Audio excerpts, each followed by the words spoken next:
Ya pemirsa, kita akan hadirkan juga dialognya dan juga kita akan hadirkan beberapa narasumber mengenai hal ini. Sudah bergabung bersama kita pemirsa, ada Said Faris Hiban, Koordinator Lapor dan Analis Data Lapor COVID-19. Assalamualaikum, selamat pagi Mas Said. Waalaikumsalam warahmatullahi wabarakatuh. Selamat pagi, Kak. Ya, selamat pagi, salam sehat. Mas Said ini juga Salam sudah sehat. bergabung juga bersama kita, ada Brigjen TNI Purnawirawan Dr. Alex Ginting, Kabid Penanganan Kesehatan Satgas COVID-19 Nasional. Selamat pagi, Dr. Alex. Selamat pagi, salam sehat. Ya, salam sehat dok. Saya ingin ke Mas Said dulu.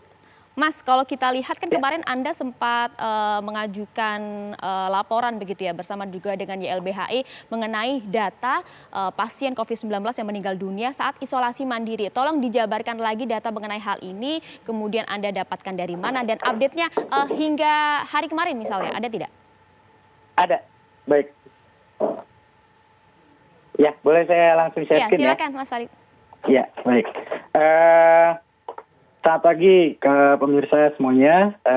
Izinkan saya coba memaparkan hasil temuan kami dari tim lapor COVID ya terkait data kematian isolasi mandiri dan juga di luar rumah sakit atau yang tidak masuk ke dalam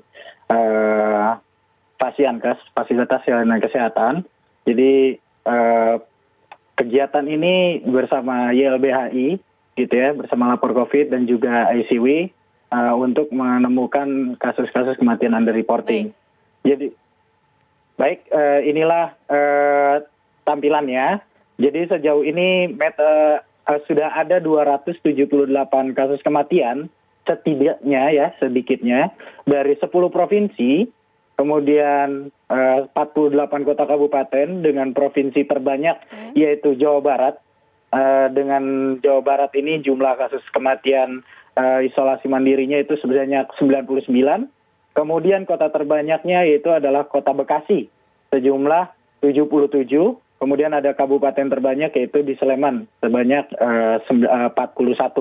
Dan angka-angka tersebut. Ditampilin datanya Mas, Anda kan juga sudah melakukan riset, sudah ada data lengkapnya, Anda juga sudah rangkum mengenai hal ini.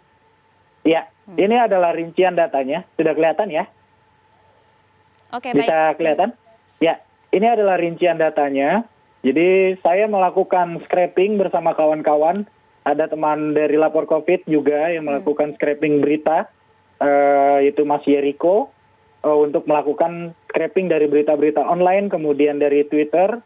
Dan kemudian dari scraping berita online itu saya ekstrak informasi-informasi. Baik itu dari provinsi, kota, kabupaten, kecamatan, dan juga jumlah kematian kejadiannya, dan juga waktu kejadiannya. Oke, dan juga ini artinya kematian pasien COVID-19 pada saat menjalani isolasi mandiri di rumah kah atau seperti apa?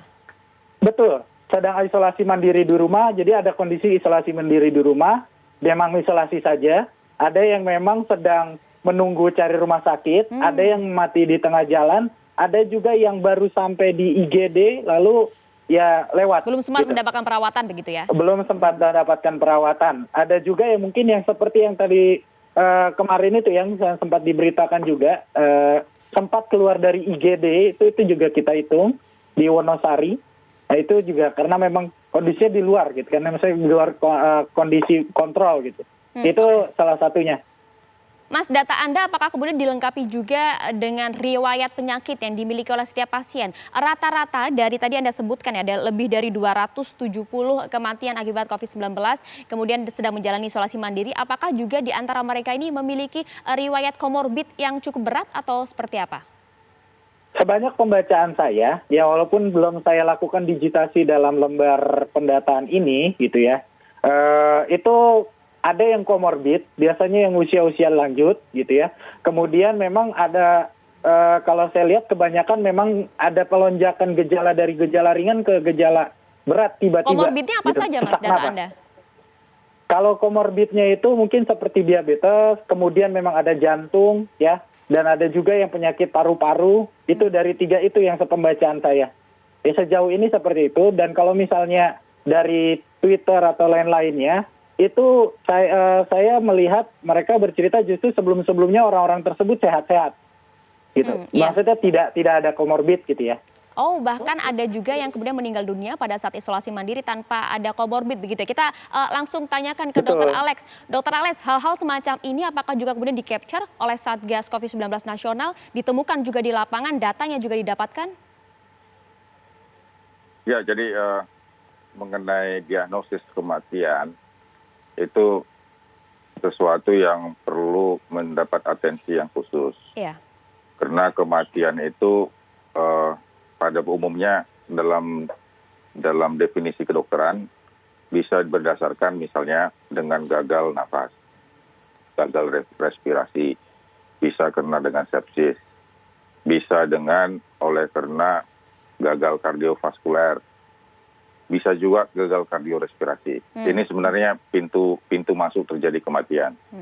Tapi underlying disease-nya bisa dengan COVID, bisa bersamaan dengan COVID, karena ada penyakit-penyakit komorbid lainnya yang tentu mendukung terjadinya perburukan. Iya, dan Itu konteks dalam hal ini kan segi, Dokter Alex, konteks dalam hal ini kan di mana pasien tersebut yang meninggal dunia sedang menjalani isolasi mandiri di rumah yang notabene jauh dari fasilitas kesehatan dan mungkin juga pengetahuan mengenai penanganan kesehatan mereka sendiri begitu dokter? ya, jadi isolasi mandiri itu kan artinya tidak murni hanya akibat virus itu sendiri maka orang meninggal. Ya. Karena virus COVID itu kan mengakibatkan terjadinya inflamasi, mengakibatkan terjadinya infeksi, mengakibatkan terjadinya koagulasi, dan mengakibatkan terjadinya sepsis. Keempat hal ini harus kita telusuri kembali. Karena yang meninggal memang kita tahu meninggal. Sama juga dengan TBC. TBC juga angka kematiannya cukup tinggi. Memang dia dengan TBC, tapi ada faktor lain. Misalnya gizi kurang, kemudian dia albumin proteinnya kurang, dan kemudian bisa sepsis dan sebagainya.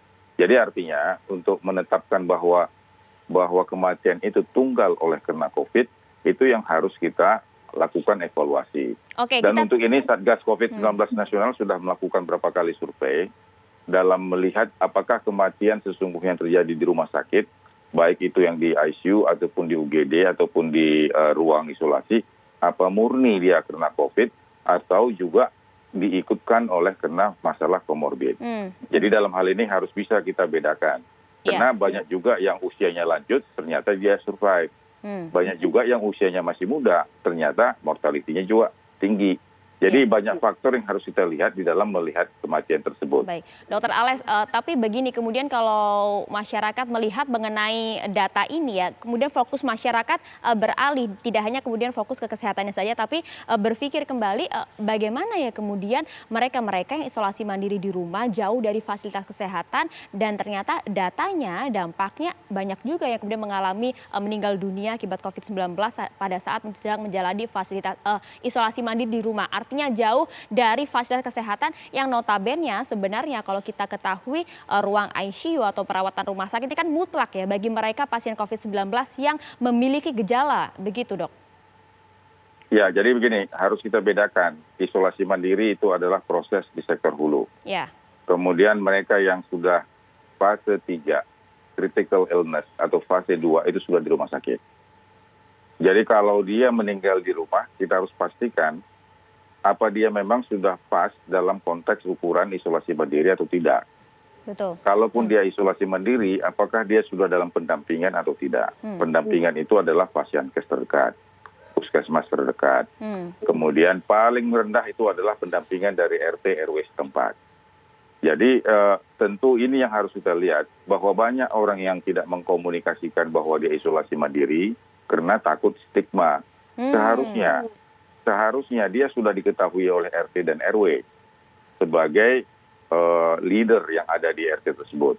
PPKM skala mikro itu sudah membingkai itu, bahwa posko desa, RT dan RW itu mendampingi warganya, baik yang isolasi mandiri maupun isolasi mandiri yang ditempatkan di shelter yang disiapkan pemerintah, ataupun mereka yang dirujuk ke rumah sakit. Tapi kalau meninggalnya tiba-tiba, berarti RT dan RW tidak mengetahui Iya, Jadi Dokter oleh Alex, karena itu ini memang cukup menarik dok. Kalau tadi Anda sampaikan bahwa kemudian kita harus memastikan terlebih dahulu apakah mereka-mereka yang sedang menjalani isolasi mandiri di rumah ini memang kemudian sudah diputuskan oleh pihak puskesmas setempat ataupun rumah sakit untuk menjalani isolasi mandiri di rumah, atau justru murni kemauan mereka sendiri karena mereka sendiri yang tidak mau kemudian dirujuk ke fasilitas kesehatan. Kita akan bahas hal ini nanti ya, Dokter Alex dan juga Mas Said, usai jeda saat lagi di Apa Kabar Indonesia Pagi.